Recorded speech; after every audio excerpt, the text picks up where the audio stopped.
Okay, those who joined or those who will see later, see the things कि ये session हमने ये रखा था कि कुछ आपके जो क्वेश्चंस क्यूरी डाउट्स हैं वो उनको मैं क्लियर करूंगा। और ये एक कंटिन्यूअस प्रोसेस है। ऑलवेज रिमेंबर, जो आपकी इंटरव्यू है, पर्सनालिटी टेस्ट है, ये एक कंटिन्यूअस प्रोसेस है। ऐसा नहीं है कि आप 1 डे 2 डे में चीजों को क्लियर कर लोगे। हमेशा ध्यान रखो कि जो आपके पास ये इंटरव्यू है वो 150 मार्क्स के हैं। और इसमें हर क्वेश्चन जो है आप उस टाइप का नहीं देखना है कि हमने कितने क्वेश्चंस का जवाब दिया और हमने कितने क्वेश्चंस का जवाब ये नहीं दिया, ये मायने नहीं रखता है। यहाँ ये मायने रखता है कि यस, आप जो जानते हो, जो आप एज ए पर्सन हो, एज ए अपने पर्सन को रिप्रेजेंट करना है, मींस पर्सनालिटी टेस्ट।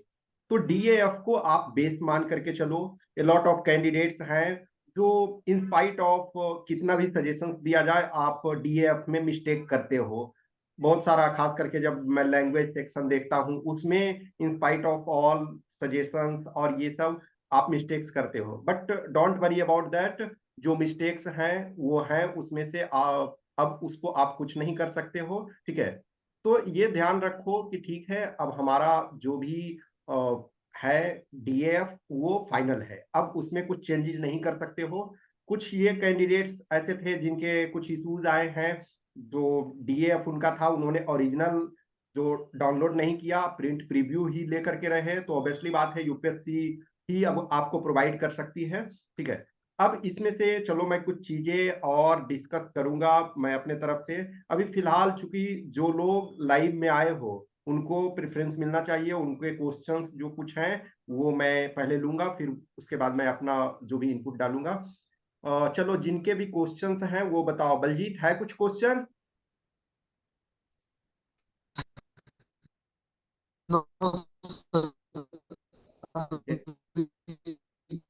यार, आपकी आवाज नहीं आ रही है। ओके, आप क्वेश्चन अपने अब टाइप कर ये दो देखना तब तक। ठीक है, आपकी आवाज नहीं आ रही है सही से। फर्स्ट टाइम है ना इसलिए। तो आपकी मैं आवाज तो मैंने नहीं आ रही है। यस, यह बलजीत, आप क्वेश्चन को टाइप कर दो तब तक। यस, राम नारायण, आपकी है क्वेश्चन? हेलो सर, नमस्कार। हेलो। ओके, ठीक है, चलो जिनका भी है ये इसमें मैसेज में टाइप कर दो। देखो, जो अभी डेली बेसिस पे अभी से क्या करना है ये चीज देखो। सबसे पहली बात है कि डीएएफ जो आपका है वो मेन डॉक्यूमेंट है आपका। तो उस डीएएफ के ईच एंड एवरी टर्म, जैसे आप एज ए पर्सन जो लाइफ को जितने जिए हो, जो कुछ भी आपने डीएएफ में लिखा है उसको आप एक एक शब्द को देखो। जैसे आप किसी जगह पे रहे हो तो उनके बारे में देखो कि वहाँ की ज्योग्राफी, वहाँ का इकोनॉमी, वहाँ का पॉलिटिकल सिचुएशंस। और सपोज करो कुछ ऐसे प्लेस है जो किसी खास चीज के लिए फेमस हो, तो उसके लिए देखो।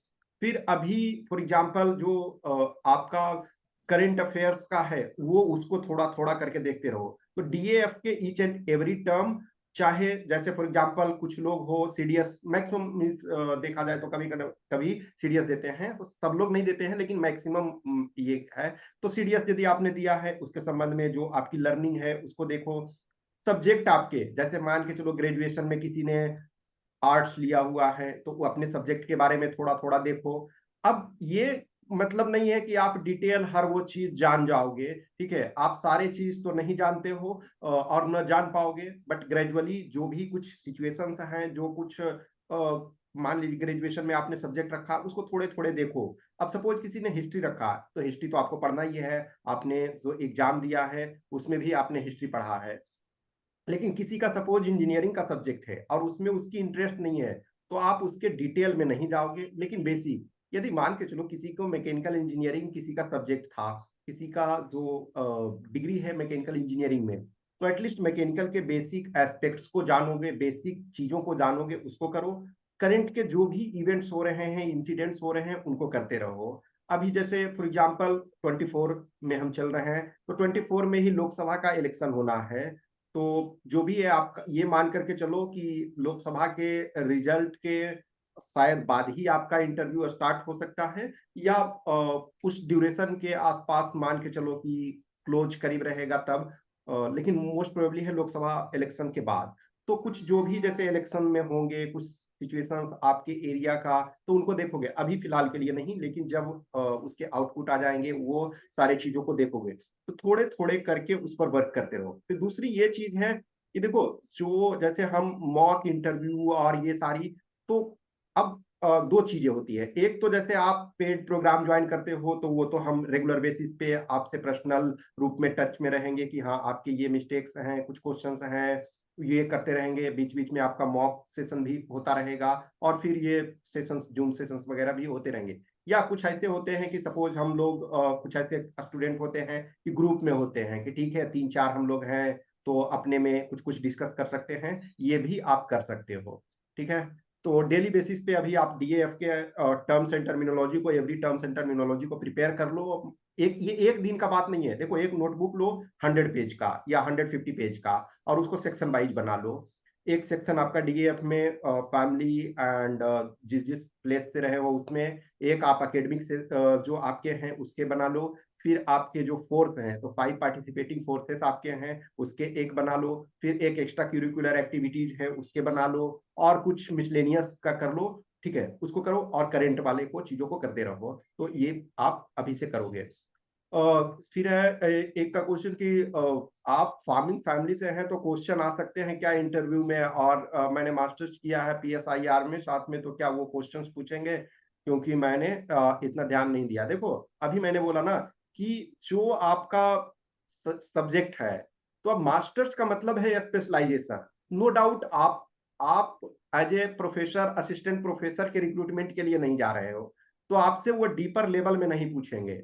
लेकिन इतना तो पता होना चाहिए, यदि हमने पॉलिटिकल साइंस से और इंटरनेशनल रिलेशन में मास्टर्स किया हुआ है, तो हमें ये पता होना चाहिए कि चाणक्य कौन थे, political thinker, 5 Indian political thinkers, 5 western political thinkers के थ्योरी, उनके बारे में ये पता होना चाहिए। और खास करके पीएसआईआर है और इस ईयर में इलेक्शन होने वाला है, तो बेसिक्स आपको आपको डीपर में थ्योरी उसके नहीं जानने हैं।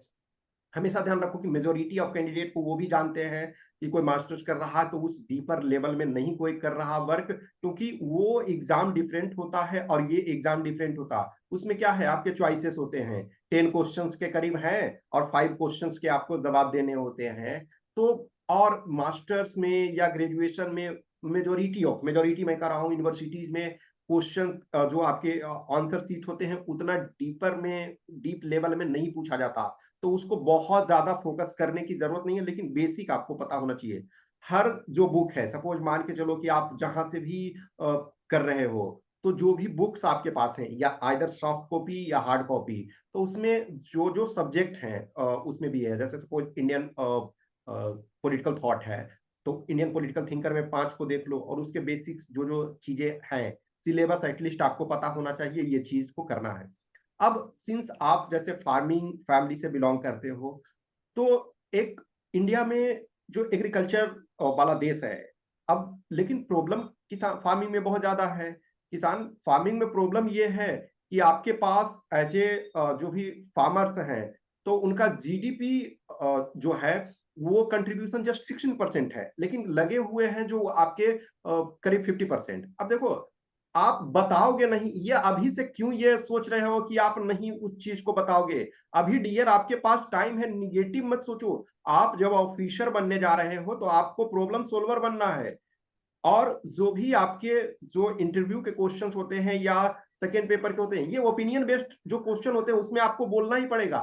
फैक्ट्स नहीं जानते हो तो फैक्ट्स आप नहीं जानते हो तो कोई प्रॉब्लम नहीं है, लेकिन एज ए जो भी आपके क्वेश्चंस ओपिनियन बेस्ड होते हैं, उसको आपको जवाब देना होगा। ओपिनियन बेस्ड क्वेश्चन में आप मना नहीं कर सकते हो कोई भी। जैसे हम फॉर एग्जांपल, आप फार्मिंग फैमिली से बिलोंग करते हो, उसमें ये यदि पूछा जाता है कि जो हमारी जीडीपी में कितना कंट्रीब्यूशन है, मे बी आप हो सकता है एग्जैक्ट नंबर नहीं जान रख सकते हो, या वो पूछते हैं कि इकोनॉमिक सर्वे लास्ट जो था उसके अनुसार इंडिया का जीडीपी में क्या, या कोई जो टेक्नोलॉजी है या कोई टेक्निक है जो एग्रीकल्चर में पार्टिकुलरली उसका डेफिनेशन आप नहीं जान सकते हो, उसके मेथड नहीं जान सकते हो, उसके मैकेनिज्म नहीं जान सकते हो, लेकिन ओपिनियन यदि पूछा जाता सिंपली कि इंडियन जो फार्मिंग सेक्टर है उसके क्या प्रॉब्लम है, आप इसको तो मना नहीं कर सकते हो। या पॉलिटिकल साइंस में आपसे क्वेश्चन यदि पूछा जाता है कि जो दो आपके जो चॉइस के हैं वेस्टर्न थिंकर पॉलिटिकल थिंकर उनके बारे में बताओ, अब आप बोलोगे कि सर मुझे नहीं पता है, तो ये निगेटिव जाएगा। ऐसा नहीं है ना कि आपको वो पनिशमेंट देने लगेंगे, लेकिन मार्क्स पे फर्क पड़ेगा। कोई भी आप प्रिपेयर कर रहे हो, रैंडम नहीं हो रहा है कि ऐसा है कि किसी दिन आपसे जैसे ही रिटर्न का रिजल्ट आया और अगले दिन आपको बुला लिया इंटरव्यू के लिए, नहीं, आपको टाइम मिल रहा है, सफिशियंट टाइम मिल रहा है। रिटर्न का जब से आपका रिजल्ट आया और जब से इंटरव्यू होगा तो आपको 7 मंथ करीब टाइम मिल रहा है, ठीक है। तो 7 मंथ टाइम मिल रहा है, तो आप प्रिपेयर हो अभी से, आप उन चीजों को निगेटिव मत रहो। आप प्रॉब्लम सोल्वर के हैसियत से जा रहे हो, you are going there for as a commander, आप एक कंपनी कमांडर होगे, तो आप प्रॉब्लम को नहीं देखो, सॉल्यूशन को प्रोवाइड करने की कोशिश करो। ओके, नेक्स्ट और क्वेश्चन जो भी है वो आप टाइप करते रहो, और जिनका भी है वो बताओ, ठीक है। बाकी चीजें देखो, एक चीज ध्यान रखो, जब आप एज ए पर्सन होते हो तो a lot of time questions बहुत सारे हमें नहीं आता है रियली। जैसे जब आप पर्सनालिटी टेस्ट में जाओगे तो उसमें से कुछ क्वेश्चंस ऐसे होंगे कि नहीं आता है, नहीं आता है, उसमें कोई प्रॉब्लम नहीं है, हर क्वेश्चन आप नहीं जान सकते हो, लेकिन वो हमारा अप्रोच क्या है किसी चीज के लिए। अब जैसे देखो डीएफ में क्या होता है, बहुत सारे आप मिस्टेक्स भी करते हैं, मैं ये बता रहा हूँ ना कि कुछ ऐसे कैंडिडेट से मुझे तब दुख होता है ना कि जो हमसे रिटेन के टाइम से ही जुड़े हुए हैं, रिटेन के प्रिपरेशन में ही, उसके बाद डीएफ फील करते हैं तो मिस्टेक्स करते हैं, फिर ठीक है, फिर भी उसके बाद कोई प्रॉब्लम नहीं है, आपने जो मिस्टेक किया किया, लेकिन उसको बताना पड़ेगा कि कोई गलती हुई है तो हमसे हुई है, हम एक्सेप्ट करने के लिए रेडी हो। हमेशा ध्यान रखो कि आप जिस भी कंडीशन में हो, जिस भी आज अवस्था में हो, यदि कुछ सिचुएशंस ऑड जाते हैं तो उसको एक्सेप्ट करने के लिए तैयार रहो। ये नहीं कहो कि जो है सर मेरी कोई मिस्टेक्स नहीं थी, पूरी कायनात जो पूरी दुनिया है वही हमारे पीछे पड़े हुई थी, नहीं, कुछ भी किसी के साथ सिचुएशंस होता है। देखो जब हम इस एग्जाम में या किसी भी जो यूपीएससी के एग्जाम में जब हम होते हैं, जब हम जाते हैं, तो उसमें हमारा क्या होता, हम ऑल इंडिया लेवल पे कंपटीशन कर रहे होते हैं, हम पूरे इंडिया के लेवल पे कंपटीशन करते हैं, ठीक है। तो उसमें से जो आपके सिचुएशंस हो सकते हैं, कुछ ऐसे बंदे होंगे जो आपसे बहुत अच्छे होंगे, मान के चलो कि कोई पर्सन आप में से हो जो ग्रेजुएशन किए हुए हो, कोई डिस्टेंस लर्निंग से ग्रेजुएशन किए हुए हो, ठीक है, ओके। जो भी है जिनका भी वॉइस वो फिर रिकॉर्डिंग में आ जाएगा वो प्रॉपर, फिर आप बाद में देख सकते हो, उसमें कोई वो दिक्कत नहीं है, ठीक है। तो जो है अपने क्वेश्चंस ये करते रहो, अदरवाइज वो रिकॉर्डिंग में आ जाएगा, फिर से आप उसको अपलोड कर दूंगा तो देख सकते हो। तो हमेशा यही ध्यान रखो कि आप परफेक्ट नहीं हो, और आपका कंपटीशन ऑल इंडिया लेवल पे है, तो कोई पर्सन है उसमें से उनका जो बैकग्राउंड है वो बहुत अच्छा हो सकता है, किसी की कम्युनिकेशन है वो इंग्लिश है, वो उनका बहुत अच्छा हो सकता है, किसी का नहीं हो सकता। तो ऐसा नहीं है कि सिर्फ वहां कम्युनिकेशन स्किल पे जज किया जाएगा, या फिर ये देखा जाएगा कि ये तो बहुत अच्छे स्कूल में पढ़ चुका है, नहीं, उससे कोई मायने नहीं रखता है। वो उन चीजों को उतना टेंशन नहीं लेना है, ठीक है। नेक्स्ट क्वेश्चन ये है कि एनडीए आपने दिया है, did not feel it in DF, if they ask me why you didn't give NDA और सीडीएस। देखो अब ये है एक्चुअली में यदि ऑनेस्ट मिस्टेक्स हैं तो उसको आप ये बता दो कि आई फॉरगॉट टू मेंशन। और एक ये काम इसमें कर सकते हो कि जैसे किसी को डीएफ में लगता है कि हमने वो इंफॉर्मेशन नहीं दिया है, तो आप वहां अपने A4 पेपर लेकर के जाओगे, A4 सीट रखोगे, और उसमें कुछ इंफॉर्मेशन यदि छूट गया है तो उनसे पूछ लोगे कि क्या मैं सबमिट कर सकता हूं उसको, और सबमिट करने के लिए अलाउ करते हैं तो उनको आप सबमिट कर दोगे कि ये इंफॉर्मेशन डीएफ में हमारा छूट गया। अदरवाइज इससे कोई प्रॉब्लम नहीं होता, लेकिन यदि आपने दिया है तो आपको बता देना है, और ऑनेस्ट मिस्टेक की I was at that time I forget to mention या जो भी कुछ है, तो उसको ऑनेस्टली बता दो, उसमें कोई प्रॉब्लम नहीं होता है, ठीक है। नेक्स्ट है कि न्यूज़पेपर में जैसे आप किसी भी सब्जेक्ट से हो, नॉर्मल में क्या है कि न्यूज़पेपर में देखो, एक जैसे आप कॉमर्स बैकग्राउंड से हो, इकोनॉमिक्स बैकग्राउंड से हो, तो आप इकोनॉमिक्स वाले चीजों को थोड़ा सा ज्यादा देखोगे, लेकिन कोई भी पर्सन हो, अब यदि इजराइल में प्रॉब्लम चल रहा है और फिलिस्तीन में, तो ये किसी भी सब्जेक्ट से हो उससे कोई फर्क नहीं पड़ता है। या जो इंजीनियरिंग बैकग्राउंड के हैं उन्हें भी इकोनॉमिक्स देखना पड़ेगा। तो आप किसी भी बैकग्राउंड के हो, एडिटोरियल पर ध्यान दो कि एडिटोरियल में जो न्यूज में चल रहा है कुछ सिचुएशंस। हाँ, अब इकोनॉमिक्स बैकग्राउंड से हो तो बेसिक आपको इकोनॉमिक्स के पता होना चाहिए, कॉमर्स बैकग्राउंड से हो तो कॉमर्स पता होना चाहिए। अदरवाइज स्पेसिफिक उसके डिटेल में नहीं जाना है कि अब ऐसा नहीं है। अब किसी ने मान के चलो कि इलेक्ट्रिकल इंजीनियरिंग रखा हुआ था, तो ऐसा नहीं है कि वो इलेक्ट्रिकल इंजीनियरिंग में इंडिया में सब चीज जो हो रहा है वो उस चीज से जरूरत नहीं है। अब किसी भी बैकग्राउंड से हो, यदि सपोज प्रोडक्शन लिंक्ड इंसेंटिव के बारे में पूछा गया है तो आप सब करोगे, वो उससे कोई दिक्कत नहीं है। लेकिन जिस सब्जेक्ट में आपका इंटरेस्ट है ऑब्वियसली उसके न्यूज को जानते हो तो बेटर है। देखो, knowing more is not bad, knowing less is bad, लेकिन हम हर चीज को माइन्यूटली में तो नहीं कर सकते हैं। 20 मिनट्स 25 मिनट्स का टाइम मिलता है, उसमें से जो एक्चुअल इंटरव्यू होता है क्या है, 20 to 25 मिनट्स मिलता है। तो उसमें हर वो चीज तो पूछेंगे नहीं, हर वो डिटेल नहीं पूछेंगे। तो आप जितना देख सकते हो जो मोटे मोटे तौर पे होता है, किसी भी न्यूज़पेपर को लो, जो इंपॉर्टेंट न्यूज है, इंपॉर्टेंट न्यूज आर्टिकल है वो रहेगा। अब जैसे कमिंग डेज में देखोगे कि पॉलिटिकल न्यूज धीरे धीरे बढ़ते जाएंगे, क्योंकि इलेक्शन अप्रैल में ये में मींस मई में तो एनी टाइम रिजल्ट आ जाएगा। तो जैसे जो स्टार्ट होगा तो अप्रैल में कुछ स्टेप में होंगे, क्योंकि पूरे इंडिया में होना है तो मल्टीपल स्टेप्स में होंगे। तो कुछ स्टेज पहले हो जाएंगे अप्रैल में, कुछ मई में। तो आपका फरवरी, जैसे अभी बजट ही एक तरह से देखो जब आएगा तो बजट के बाद से ही बहुत सारे पॉलिटिकल और ये सारी चीजें चलती रहेगी। तो जैसे जो अभी बजट आएगा तो वो बजट इंटरिम बजट होगा। अब जो फुल फ्लेज बजट आएगा तो वो आपका जुलाई में आएगा।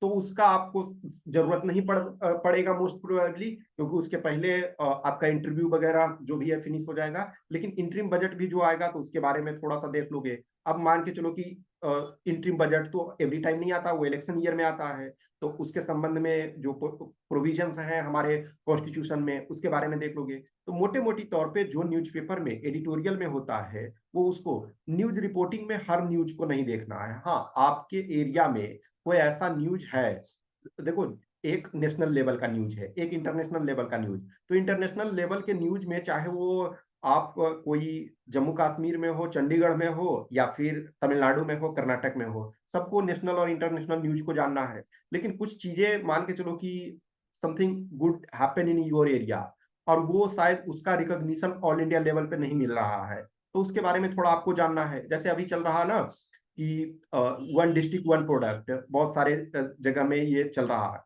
तो आपके डिस्ट्रिक्ट का कोई ऐसी सिचुएशन है, कोई ऐसा प्रोडक्ट है, कोई ऐसा चीज है जो कि यूनिक लेवल का है और उसको इंडिया लेवल पे लोग नहीं जानते हैं, रिकॉग्निशन नहीं है, तो आपको उसमें से वो उसके ऊपर वर्क करना है।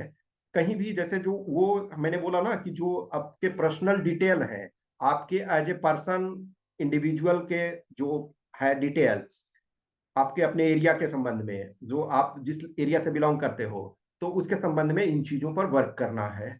ठीक है, तो ये आपको करते रहना है। और कॉन्फिडेंस सबसे मायने रखता है। देखो सीधी सी बात है, आज फॉर एग्जांपल मैं आप लोगों के सामने बोल रहा हूँ, या मल्टीपल ईयर से मैं इंटरव्यू ले रहा हूँ, कैंडिडेट्स का मॉक इंटरव्यू कर रहा हूँ या उनको गाइड कर रहा हूँ। ऐसा नहीं है ना कि मैं बहुत ज्यादा एक्सपर्ट हूँ, नहीं। एक ग्रेजुअली मैं धीरे धीरे चीजों को लर्न कर रहा हूँ, मैं भी सीख रहा हूँ। मैं भी जब यूपीएससी बोर्ड में इंटरव्यू देने के लिए गया तो मेरे पास भी ये प्रॉब्लम्स था कि हाँ, क्या पूछा जाएगा, क्या होगा। आप कितना भी प्रिपेयर कर लो, एक थोड़ा सा फैक्टर होता है, तो उसमें से कोई ये दिक्कत नहीं है। देखो, आप किसी के भी जो आपके फादर ये लिखा कि ठीक है कंस्ट्रक्शन वर्कर है, ठीक है ना, तो उसमें से इनकम आपका 50,000, why it is so less justify. देखो, कोई उससे प्रॉब्लम नहीं होती है, लेकिन उसमें से जो भी स्टोरी आपको बताना पड़ेगा कि किन हालात में वो वर्क कर रहे हैं। देखो एक चीज ध्यान रखो, अभी जैसे पुवर्टी लाइन क्या मेजर किया जाता है, जो तेंदुलकर कमेटी का रिकमेंडेशन है उसके आधार पे है, उसके बेस पे क्या है कि जो रूरल एरिया में 26 रुपी पर डे जिसका एक तरह से एक्सपेंडिचर है, और अर्बन एरिया में 32 रुपीज, इसका मतलब है कि वो पॉवर्टी लाइन से ऊपर है। तो सिर्फ वही नहीं है ना, 26 रुपी में कुछ भी नहीं होता, लेकिन उसके साथ साथ गवर्नमेंट और भी सुविधाएं देती है।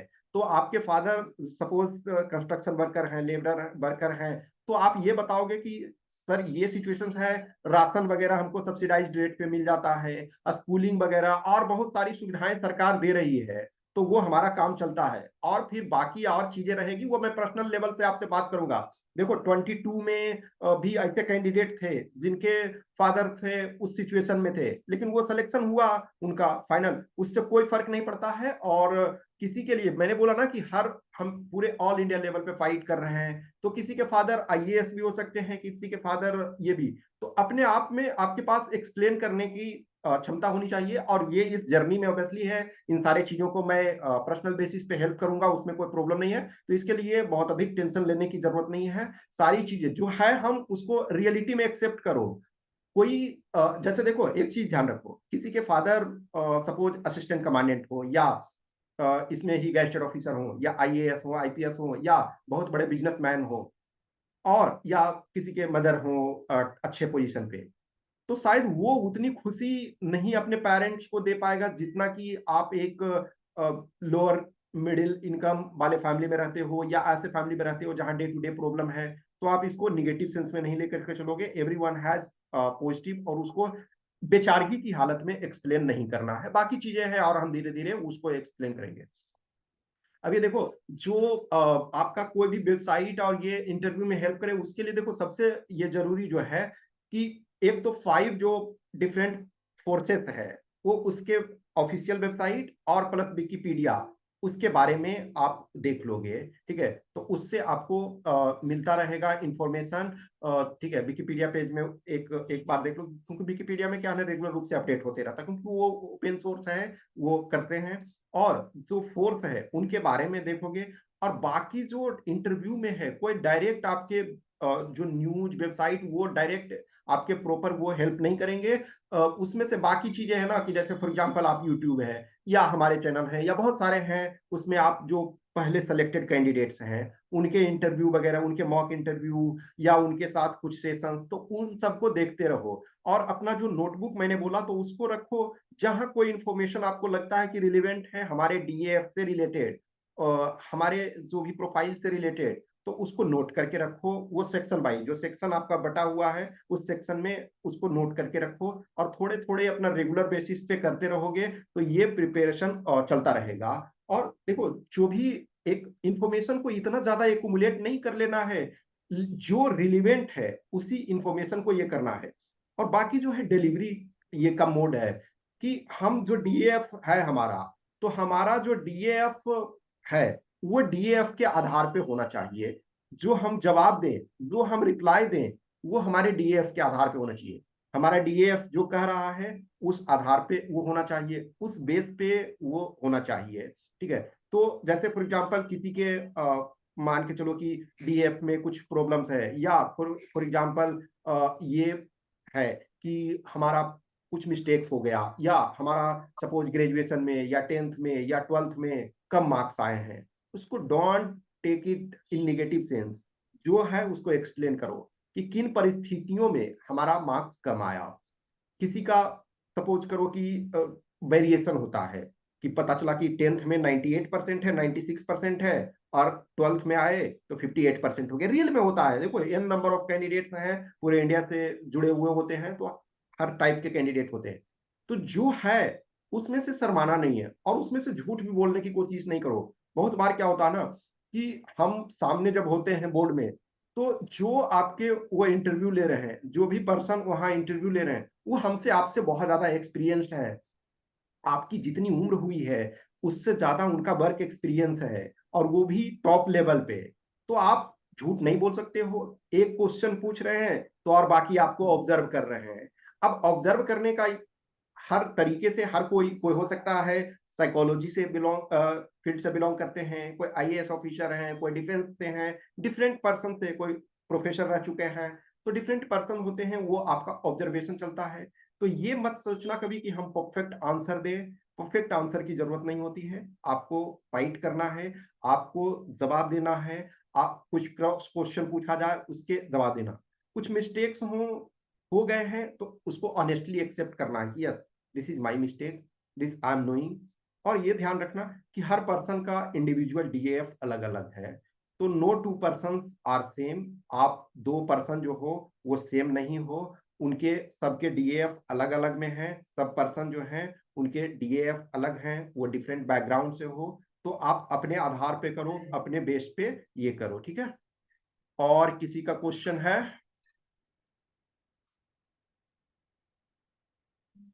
ओके, सो जो भी सिचुएशंस हैं आपके, अपने को पहचानो, रिकॉग्नाइज करो, अपने उस पोटेंशियल को देखो, ठीक है। और जो आपके क्वेश्चंस, क्यूरी, डाउट्स इस जर्नी में होगा, आप उसको पूछोगे उस पे। अभी जैसे मैंने ये आज जो है ये कोई सिंपल आपके जो क्वेश्चंस वगैरह थे उनको मैंने डिस्कस किया।